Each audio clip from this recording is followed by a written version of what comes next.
ఎలుగెత్తి నేను మొరపెట్టుచున్నాను.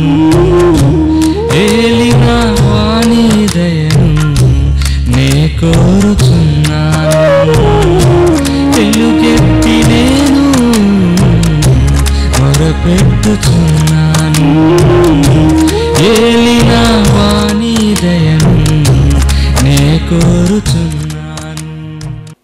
దేవునితో మాట దయ్యముతో ఆట చిలకలూరిపేట సమర్పణలో ఈ కార్యక్రమం చూస్తున్న మీ అందరికీ ప్రభువైన యేసుక్రీస్తు నామమున శుభములు తెలియజేస్తున్నాం. వ్యక్తిగత ప్రార్థనలో ఓడిపోతే ప్రతి కష్టం వ్యర్థమవుతుంది. వ్యక్తిగత ప్రార్థనలో ఓడిపోతే ప్రతి సమయం వ్యర్థమవుతుంది. వ్యక్తిగత ప్రార్థనలో ఓడిపోతే ప్రతి ఆలోచన వ్యర్థమవుతుంది. వ్యక్తిగత ప్రార్థనలో ఓడిపోతే ప్రతి ధనము వ్యర్థమవుతుంది. ఇట్లా 100 విషయాలు చెప్పాను నేను.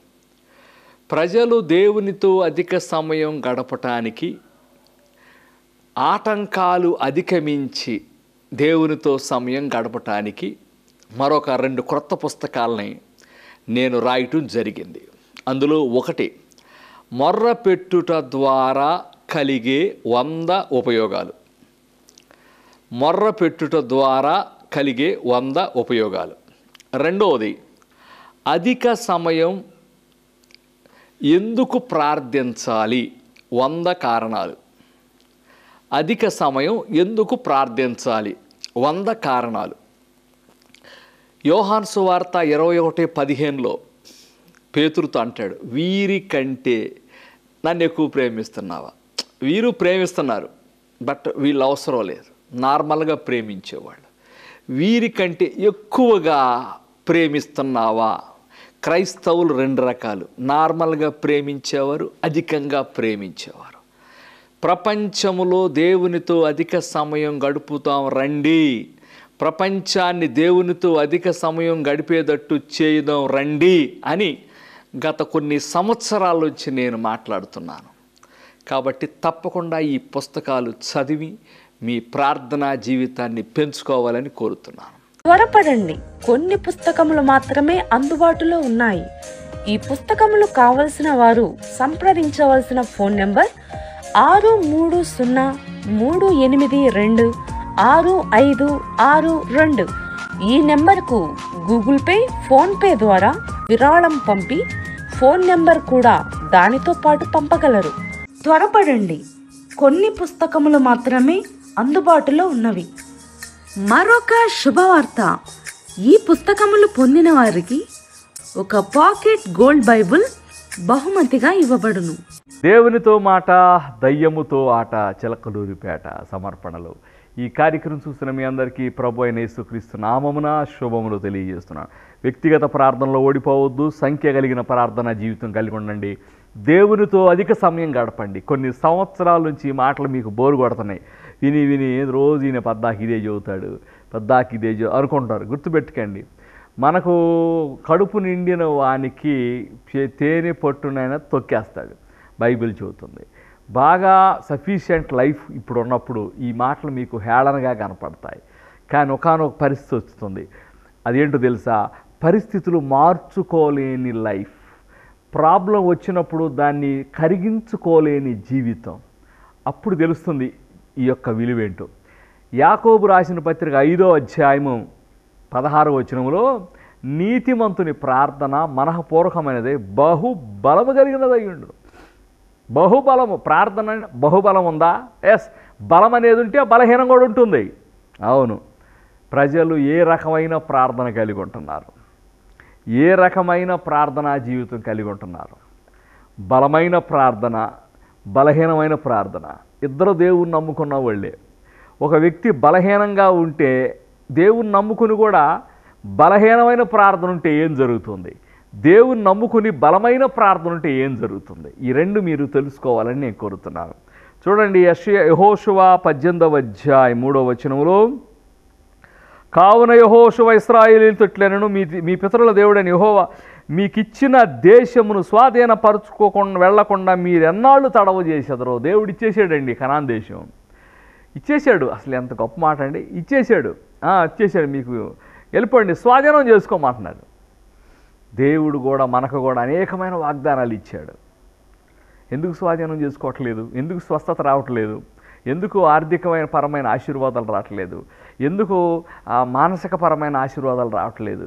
ఎందుకు మన జీవితంలో నెమ్మది రావట్లేదు? దేవుడు ఇచ్చేశాడు. ఆయన పొందిన దెబ్బల చేత మీరు స్వస్థత పొందుదురు అనలా, పొందిదిరి, అయిపోయింది, తీసుకో, స్వాధీనం చేసుకోవాలి. ఎందుకు స్వాధీనం చేసుకోవట్లేదు? అలాగే ఇశ్రాయేల్ కూడా కనాన్ దేశం ఇచ్చేసాడు, వెళ్ళి మీరు స్వాధీనం చేసుకోండి, నేను గ్రాంట్ వెళ్ళిపోండి. వీళ్ళు ఎందుకు వెళ్ళైపోయారు? దేవుడు మనకిచ్చిన ఆశీర్వాదాల్ని మనం ఎందుకు స్వాధీనం చేసుకోలేకపోతున్నాం? వాళ్ళకిచ్చిన ఆశీర్వాదాలని వాళ్ళు ఎందుకు స్వాధీనం చేసుకోలేకపోతున్నారు? క్లియర్గా రీజన్ ఉందో చూడండి. యెహోషువ 17వ అధ్యాయము 12వ వచనం. యెహోషువ 17:12. కనానీయులు ఆ దేశములో నివసింపవలెనని గట్టి పట్టు పట్టి ఉండిరి గనుక మనష్షీయులు ఆ పురములను స్వాధీనపరుచుకొనలేకపోయెను. ఇశ్రాయేలీయులు బలవంతులైన తరువాత కనానీయుల చేత వెట్టి పనులు చేయించుకునిరి కానీ వారి దేశమును పూర్తిగా స్వాధీనపరుచుకొనలేకపోయిరి. అదేంటండి, దేవుడు ఇచ్చానరా నాయన అంటే వీళ్ళు ఎందుకు స్వాధీనపరుచుకోలేకపోయారు? అలాగే ఈరోజు కూడా యేసు ప్రభు శిలువ ద్వారా మనకి ఇవ్వబడిన అనేక వాగ్దానములు, అనేక ఆశీర్వాదములు, అనేక వరములు, అనేక ఫలములు, అనేక మేలులు ఎందుకు స్వాధీనపరచుకోలేకపోతున్నాం? ఆయన ఇచ్చేశాడు. రోమాపత్రికలో రాయబడిన మాట, ఆయనతో పాటు సమస్తము మనకెందుకు అనుగ్రహింపడు? తన కుమారుని అనుగ్రహించిన సమస్తము అనే దాంట్లో అన్నీ ఉన్నాయి. సమస్తం అనే దాంట్లో అన్నీ ఉన్నాయి. ఎందుకు అనుగ్రహించబడతలేదు? క్లియర్గా అక్కడ రాయబడింది. ఇశ్రాయేలీలు ఎందుకు స్వాధీనపరుచుకొనలేకపోయారు? కనానీయులు ఆ దేశంలో నివసించవలన గట్టి పట్టు పట్టిరి. మరి వీళ్ళు గట్టి పట్టు పట్టలేదా? వాళ్ళు శత్రువు గట్టి పట్టు పట్టారు, మరి వీళ్ళు ఎందుకు పట్టలేదు? రైట్, అక్కడ రాయబడింది. ఇశ్రాయేలీలు బలవంతులైన తరువాత. చూసారా? ఇశ్రాయేలీలు ఎప్పుడు బలవంతులైన తరువాత. మరి అంతకుముందు ఎలా ఉన్నారు? బలహీనులు. ఎందుకు స్వాధీనపరచుకోలేకపోయారు? బలహీనులు. ఓకే, నా కళ్ళు తెరవబడ్డాయండి. చాలా అద్భుతమైన విషయం అండి ఇది. ఆత్మీయ జీవితంలో, ప్రార్థనా జీవితంలో 2 రకాలు ఉన్నాయి. ఒకటి బలము, 2 బలహీనత. ఇశ్రాయేలీలు బలహీనతగా ఉన్నప్పుడు వారు దేవుణ్ణి నమ్ముకున్నారు, దేవుడిని తెలుసుకున్నారు, బట్ వాళ్ళు బలహీనులుగా ఉన్నారు. కాబట్టి దేవుడిచ్చిన ఆ వాగ్దానాన్ని స్వాధీనపరచుకోలేకపోయారు. దేవుడిచ్చిన వాటిని స్వాధీనపరచుకోలేకపోయారు. అలాగే కొత్త నిబంధనలో 2 రకాల ప్రార్థనలు చూపించాను. బలమైన ప్రార్థన, బలహీనమైన ప్రార్థన. దేవుడిచ్చిన వాగ్దానాలు స్వాధీనపరచుకోవాలి, వరములు స్వాధీనపరచుకోవాలి, ఫలములు స్వాధీనపరచుకోవాలి, ఆశీర్వాదాలు స్వాధీనపరచుకోవాలి. అలా చేసేదే బలమైన ప్రార్థన. బలమైన ప్రార్థన, నీతిమంతుని ప్రార్థన బహుబలము కలిగినది. మీ ప్రార్థన ఎలా ఉందండి? ఎలా చెబుతారు? బలమైన ప్రార్థన, బలహీనమైన ప్రార్థన. చాలామందికి తెలుసు. ఏమని తెలుసా? నా ప్రార్థన దేవుడు ఆలకిస్తాడా? బలహీనమైన స్థితిలో ఉన్నంత వరకు దేవుడు మీ కోసం చేసినవి ఏమీ అనుభవించలేరు. నేను ఖచ్చితంగా బలమైన వ్యక్తిగా మారాలి. నన్ను బలమైన వ్యక్తిగా మార్చేదే నా ప్రార్థనా జీవితం. క్లియర్గా బైబిల్ చెబుతుంది.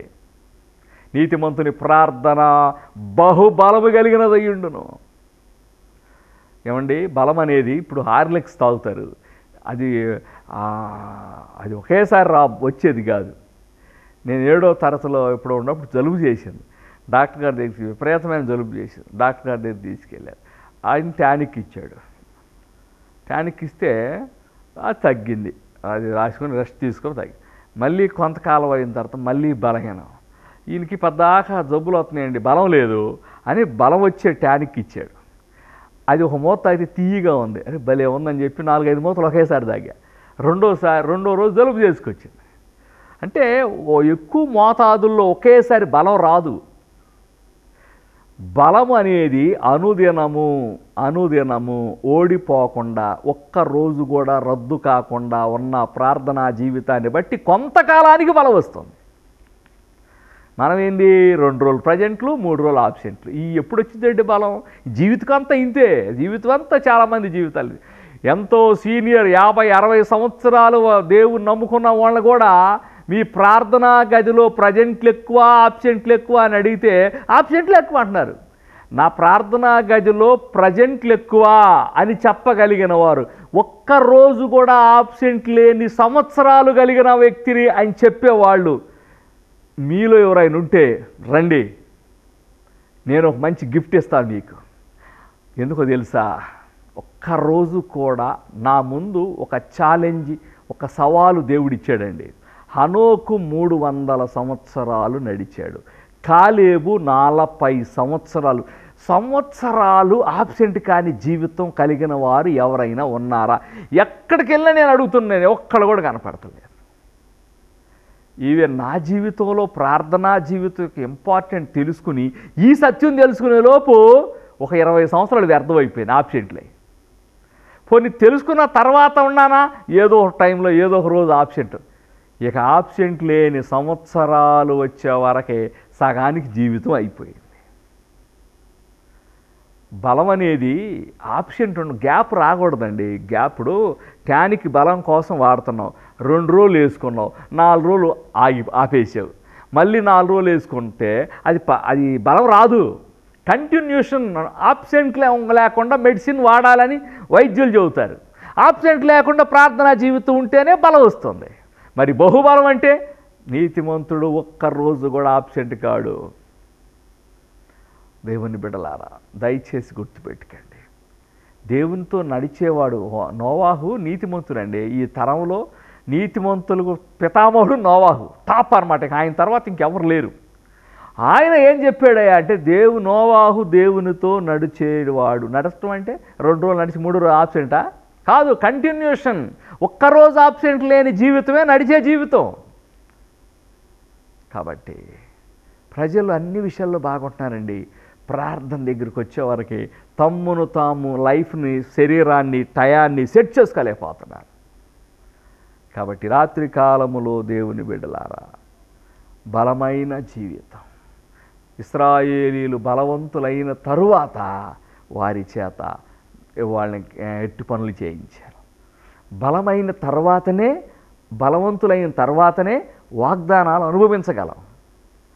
బలం లేనంత వరకు వాగ్దానాలు అనుభవించలేము. మిమ్మల్ని ఏమనాలి? బలమైన వారు అనాలా, బలహీనుడని అనాలా? ఆలోచించండి. కాబట్టి ఇశ్రాయేలీయులు దేవుడు వాగ్దానం ఇచ్చాడు, కానీ ఎందుకు అనుభవించలేకపోతున్నారు? బలహీనులు దేవుని వాగ్దానాలు అనుభవించలేరు, బలహీనులు. కాబట్టి దయచేసి బైబిల్లో పౌలు భక్తుడు అంటాడు బలహీనుల్ని పిల్లలు, క్రీస్తు నందు పసిపిల్లలు అనే మాట 1 కొరింథీ 3వ అధ్యాయంలో వాడాడు. ఎంతకాలం ఉంటారండి పసిపిల్లల్లాగా? పసిపిల్లలు బలం లేనివారు. అందుకే ఈ కార్యక్రమం చూస్తున్న మీరు తప్పకుండా బలవంతులు కండి. ఇక మన ముందున్న ప్రాముఖ్యత బలమైన స్థాయిలోకి వెళ్తామే. బలమైన స్థాయిలోకి వెళ్ళాలంటే ఒకే ఒక సూత్రం, ఆబ్సెంట్ అనేది ఆగకూడదు, బ్రేక్ రాకూడదు, ఫెయిల్ అనేది రాకూడదు, రద్దు కాకూడదు. అలా కొన్ని సంవత్సరాలు గనక ఉండగలిగితేనే బలం వస్తుంది. దానికి నేను 2 రెఫరెన్సులు చూపించాను. ఒక్కరోజు కూడా హనోకు ఆబ్సెంట్ లేడు. కాబట్టి ఆయన దేవునితో నడిచెను అనే మాట వ్రాయబడింది. నోవాహు దేవునితో నడిచేవాడు అంటే ఆబ్సెంట్ ఉండకూడదు. అందుకే అతని ప్రార్థన బహుబలమైనదని బైబిల్ చెబుతుంది. బలమైనప్పుడే క్రీస్తు దేవుడిచ్చిన వాగ్దానాన్ని స్వాధీనం చేసుకుంటావు. బలహీనంగా ఉన్నప్పుడు శత్రువు గట్టి పట్టుపట్టి మరి మనతో పోరాడి వాటిని మనకు ఇవ్వడు. శత్రు వాగ్దానాలు ఆటంకపరుస్తాడు, వాడు గట్టి పట్టు పడతాడు. మీకు స్వస్థత రానివ్వడు, మీకు ఉద్యోగాలు రానివ్వడు, మీ జీవితాల్లో అభివృద్ధి రానివ్వడు, గట్టి పట్టు పడతాడు. మనం ఏం చేస్తున్నాం? ఏ పట్టు పోతే పోయిందే, దేవుని చిత్తం అనుకుంటున్నాం. ఇక ఫెయిల్యూర్స్ అంతా దేవుని చిత్తమే కదండి. మనకి ట్రై చేస్తాం, దేవుని చిత్తం కాదులే, దేవుడు తన చిత్తమైనప్పుడు ఆయనే చెప్తాడు. ఏమండి, దేవుని చిత్తం ఆయన చిత్తమైన ఇస్తే ఆయన చిత్తమే ఇచ్చాడు, మరి వాళ్ళు ఎందుకు స్వాధీనం చేసుకోలేదు? ఇశ్రాయేలీలు స్వాధీనం చేసుకోకుండా ఉండటం దేవుని చిత్తమేనా? మరి దేవుని చిత్తం కానప్పుడు మనం కూడా వాగ్దానాలు స్వాధీనం చేసుకోకుండా ఉండటం దేవుని చిత్తమేనా? చేతగాని వాళ్ళు మాటలు మాట్లాడబాకండి. దేవుని చిత్తం అంటే మన వల్ల కాదు, పోరాడలేము, అది గట్టి పట్టుబట్టాడు, మరి దేవుడు స్వాధీనం పెట్టుకోమన్నాడు, నువ్వెంతరా బాబు అని బలము కలిగి ప్రార్థన చేసి వాటిని స్వాధీనపరుచుకునే ఆ మంట ఆసక్తి ప్రజలకు లేదు. కదలకుండా కూర్చుంటున్నారు. శత్రువు ఏమో మనకు రావాల్సిన మొత్తం ఆపేస్తున్నాడు, తీసుకునే సామర్థ్యం లేదు. ఎలాగండి? ఎంతకాలం అండి ఇలాగా? దేవుడు తన చిత్తమైతే మనకు ఇస్తాడు, లేత లేదు. ఇది కాన్సెప్ట్ కరెక్టేనండి? కరెక్ట్ కాదు కదా. ఆల్రెడీ దేవుని చిత్తమే, కానీ వీళ్ళెందుకు మరి స్వాధీనం చేసుకోలేదు? ఇప్పుడు ఇశ్రాయేలీలు కనుక ఆ రోజు స్వాధీనం చేసుకోలేకపోయేవలే, దేవుని చిత్తం కాదేమలే, ఆయన చిత్తం వస్తే ఆయనకి ఇస్తాడని కదలకుండా కూర్చుంటే, దయచేసి నేను మరలా చెబుతున్నాను వినండి, మన జీవితములో మన జీవితానికి సంబంధించిన సమస్తము ఆయన ఇచ్చేసాడని బైబిల్ చెబుతుంది. ఒక్క సేవ విషయంలోనే దేవుని చిత్త ప్రకారం చెయ్యాలి. నేను నమ్మేది అది. ఒక సేవ మాత్రమే దేవుని పిలుపు విషయంలో ఆయన సేవ క్లియర్గా ఉంది. హెబ్రీ పత్రికలో ప్రభువుకు ప్రీతికరమైన సేవ చేయుదము, ఆయన దహించు అగ్ని అయి ఉన్నాడు. సేవ విషయంలో ఇష్టానుసారంగా ఉండకూడదు. మన వ్యక్తిగత విషయాల్లో నాకు కావలసిన ప్రతిదీ కూడా దేవుని చిత్తమేనండి. నా కోసం, నా స్వస్థత కోసం, నా అనారోగ్యం కోసం మరణించాడు, నా ఆర్థిక విషయాల కోసం మరణించాడు, నా నెమ్మది కోసం మరణించాడు, నా జీవితంలో, నా కుటుంబంలో ఉన్న ప్రతి మానసికపరమైన ఇబ్బందుల కోసం ఆయన మరణించాడు. ఇంక దేవుని చిత్తం ఏంటండి? ఆలోచించాలని నేను కోరుతున్నాను. సమస్తం ఇచ్చాడని చెబుతున్నాడు. సమస్తము మనకు అనుగ్రహించబడెను, సమస్తము మన యేసు పాదముల క్రింద ఉంచబడ్డాయి. యేసు పాదం ఎవరండి? యేసు పాదము మనమే, ఆయన అవయవాలం మనం. నా కింద సమస్తం ఉంచబడింది. ఎప్పుడు తెలుసుకుంటారండి ప్రజలు? ఆలోచించాలి. కానీ వినటానికి బాగానే ఉండిద్ది, కానీ రిసీవ్ చేసుకోవాలంటే పోరాడాలి, మర్చిపోవద్దు. పోరాడాలి. మనము పోరాడునది శరీరులతో కాదు కానీ ప్రధానులతోనూ అధికారులతో. ఎందుకు రాయబడిందండి? ఏం పోరాడాలి? మీరు దేవుని వాగ్దానం అనుభవించకుండా ఆపుతున్నాడు. బలం కలిగి ఉండాలి. ఒకే ఒక విషయం శత్రువు చూస్తాడు, ఈ వ్యక్తి, ఇదిగో ఎదురు వ్యక్తి ఉన్న వ్యక్తి బలవంతుడా బలహీనుడా? First point.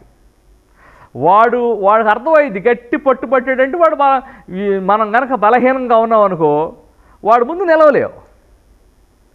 మనం బలమైన వారుగా ఉన్నాం అనుకో, వాడు నిలవలేడు. ఆ విషయం వాడికి తెలుసు, ఈయన బలవంతుడా బలహీనుడా. కాబట్టి దయచేసి చాలామంది ఈరోజు ఎందుకు నాకు ఇట్లా జరుగుతుంది, ఎందుకు నాకు ఇలా జరుగుతుంది, నేను మిమ్మల్ని ఒక క్వశ్చన్ అడుగుతున్నాను, మీరు బలవంతులుగా ఉన్నారా? అది నాకు చెప్పండి. బలవంతులుగా ఉంటే మీ విధానం మరొక రకంగా ఉంటుంది. దేవుడిచ్చిన దానిని మనం స్వాధీనం చేసుకోవాలి. దేవుడిచ్చేసాడు. ఎంత గొప్ప దేవుడండి, ఆయన ఇచ్చేసాడు. నేను స్వాధీనం చేసుకోవాలంటే నాకు ప్రారంభంలో అర్థం కాల. ఎందుకు దేవుడు నా ప్రార్థన వింటలేదు, ఎందుకు నా కోసం చచ్చిపోయాడు అంటాడని, ఏం చచ్చిపోయాడండి, ఏమి ఇచ్చాడు నాకు అనుకునేవాడిని. నేను దేవుడి మీద చాలా బాధపడేవాడిని. కానీ తర్వాత తెలిసింది, దేవుడు ఇచ్చేసాడు, నా బలాన్ని బట్టి దాన్ని తెచ్చుకోవాలి. నేను బలవంతుడినై శత్రువుని గెలిస్తేనే అది నాకు వచ్చింది. శత్రువు అటాక్ చేస్తాడు. ఏమండి, శత్రువు అటాక్ చేస్తాడు అంటానికి ఇప్పుడు పాత నిబంధనలో మనకు బుద్ధి కలగటానికి రాయబడ్డాయి. ఇవన్నీ మనకు బుద్ధి కలగటానికి. పాత నిబంధనలో ఈ విషయాలు ఎందుకు కొత్త నిబంధనలో మెన్షన్ చేసాడు అంటే, శత్రువు పోరాడతాడు, నీకు వాగ్దానం అనుభవించకుండా చేస్తాడు, ఆశీర్వాదం అనుభవించకుండా చేస్తాడు. అప్పుడు నువ్వేం చేయాలి? బలము కలిగి వాటిని స్వాధీనం చేసుకోవాలి. ఎలా వచ్చింది బలము? ఓడిపోకుండా, రద్దు కాకుండా, ఆరిపోకుండా ఉన్నప్పుడు ప్రార్థన మండుతూ ఉన్నప్పుడు ప్రార్థన బలం వస్తుంది ఒకానొక టైంలో. అప్పుడు మీకు అన్నీ తీసుకుంటాం. మనమేమో ఇంకా మండల ప్రార్థన మండల అవి మొత్తం మనకు కావాలి. ఎలా వస్తాయండి ఆలోచించండి ఒకసారి. ఎలా వస్తాయి? నువ్వు ప్రార్థన మంట లేదండి, మండుతున్నావు, 4 రోజులు ఆరిపోతున్నావు, మళ్ళీ మండుతున్నావు, ఆరిపోతున్నావు. 20 సంవత్సరాల మంట ఒక్కరోజు ఆబ్సెంట్ అయితే మొత్తం క్యాన్సిల్ అయ్యిద్దండి. ఇంకెప్పుడు ఆ మంట స్థాయి వచ్చిద్దండి? మరి ఎందుకు మనం ఇలా ఆలోచిస్తున్నాం? ఎందుకు మనం ఇలా మార్చబడలేకపోతున్నాం? నేను బలవంతుడనా అని చెప్పేది ప్రార్థనా జీవితం. కాబట్టి అందుకే దయచేసి ప్రార్థనా విషయాలు నేర్చుకోండి. దాదాపు 225 పుస్తకాల్లో ప్రార్థన గురించి నేను మాట్లాడుతున్నాను. చదవండి. ప్రార్థనా గదిలో పుట్టిన పుస్తకాలు మిమ్ములను ప్రార్థనాపరులుగా చేస్తాయి. 4 మండే కట్టెల మధ్య ఒక మండని కట్టి అది కూడా మండుతుందని మండించటం, ప్రతిదాన్ని కాల్చటమే ప్రార్థన. మంట ముందు ఏది నిలబడలేదు. అందుకే యెహోవా సన్నిధిలో పర్వతములు మైనము వలె కరిగిపోతున్నాయి. కరిగించుకునే స్థాయి మనకు ఉండటం లేదు. పరిస్థితులు మార్చుకునే స్థాయి లేదండి చాలామందికి. కుటుంబంలో పరిస్థితులు వస్తున్నాయి, హెల్త్ శరీరంలో పరిస్థితులు వస్తున్నాయి, ఆర్థిక పరిస్థితులు వస్తున్నాయి, ఫ్యామిలీ పరిస్థితి, వీటిని కరిగించుకునే పరిస్థితి చాలామందికి ఉండటం లేదు. బాధాకరమైన విషయం అది. ఎందుకని? బలము లేక. ఒకే ఒక పాయింట్, ప్రార్థనలో బలము లేక. 2 రకాలు ఉన్నారు, బలహీనులు ఉన్నారు, బలమైన వారు ఉన్నారు. మరి మీ పరిస్థితి ఏంటి? మీ సంగతి ఎలా ఉంది? బలమైన వారు ఉంటారా? పెంచుకోండి. ఆబ్సెంట్ రావద్దు, ఫస్ట్ పాయింట్.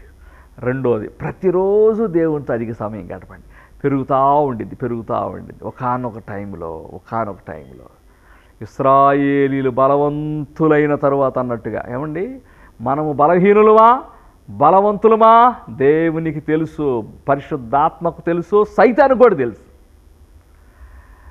దెయ్యం పట్టినాడు అంటున్నారండి, నాకు యేసు ప్రభు తెలుసు, పౌలు తెలుసు, మీరెవర్రా వీళ్ళు బలహీనులు. లేత అట్టంటాడా దెయ్యం? యేసును చూడంగలే, అయ్యా నువ్వు పరిశుద్ధుడు, నా జోలికి ఎందుకయ్యా వస్తున్నావు, నువ్వు పరిశుద్ధుడవు. యేసు ప్రభు ఎవరో సైతానికి తెలీదా? బలవంతుడా బలహీనుడా తెలుసు కదా. మరి అలాగే మనం కూడా బలవంతుడా బలహీనుడో తెలిసిద్ది.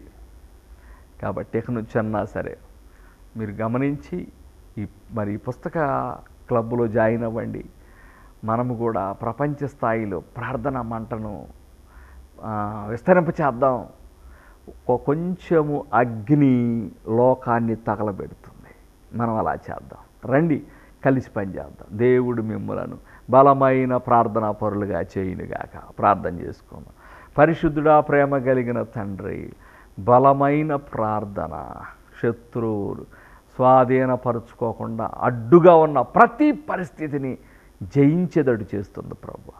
మేమందరము ఒక్కరోజు ఆబ్సెంట్ కాకుండా, ఒక్కరోజు ఓడిపోకుండా, ఒక్కరోజు ప్రభు ప్రార్థనలో ఫెయిల్ అవ్వకుండా, ఆరిపోకుండా జాగ్రత్తగా ప్రతిరోజు కొనసాగడానికి సహాయం చేయమని యేసు నామములో అడుగుచు ప్రార్థిస్తున్నాం తండ్రి. ఆమేన్.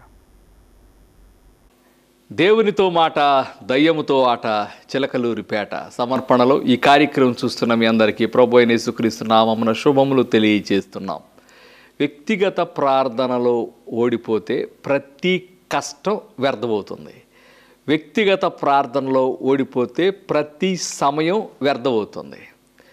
వ్యక్తిగత ప్రార్థనలో ఓడిపోతే ప్రతి ఆలోచన వ్యర్థమవుతుంది.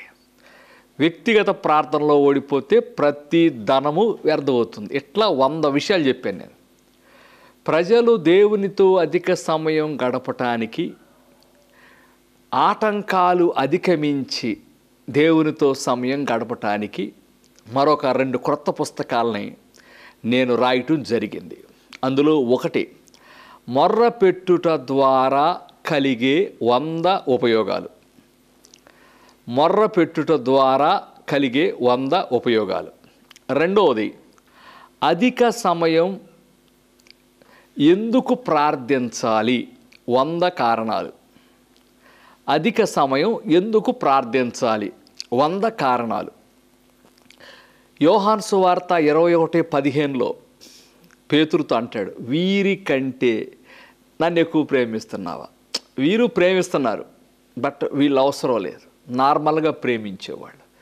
వీరికంటే ఎక్కువగా ప్రేమిస్తున్నావా? క్రైస్తవులు 2 రకాలు. నార్మల్గా ప్రేమించేవారు, అధికంగా ప్రేమించేవారు. ప్రపంచములో దేవునితో అధిక సమయం గడుపుతాం రండి, ప్రపంచాన్ని దేవునితో అధిక సమయం గడిపేటట్టు చేద్దాం రండి అని గత కొన్ని సంవత్సరాల నుంచి నేను మాట్లాడుతున్నాను. కాబట్టి తప్పకుండా ఈ పుస్తకాలు చదివి మీ ప్రార్థనా జీవితాన్ని పెంచుకోవాలని కోరుతున్నాను. త్వరపడండి, కొన్ని పుస్తకములు మాత్రమే అందుబాటులో ఉన్నాయి. ఈ పుస్తకములు కావలసిన వారు సంప్రదించవలసిన ఫోన్ నెంబర్ 633038265562. ఈ నెంబర్కు గూగుల్ పే, ఫోన్పే ద్వారా విరాళం పంపి ఫోన్ నెంబర్ కూడా దానితో పాటు పంపగలరు. త్వరపడండి, కొన్ని పుస్తకములు మాత్రమే అందుబాటులో ఉన్నవి. మరొక శుభవార్త, ఈ పుస్తకములు పొందిన వారికి ఒక పాకెట్ గోల్డ్ బైబుల్ బహుమతిగా ఇవ్వబడును. మీ ప్రార్థన అవసరాల కొరకు ఇంకా ఇతర వివరముల కొరకు మాకు రాయండి. మా address brother K Ratnakumar, Oliva Ministries, post box number 25, Chilakaluripet, Guntur జిల్లా.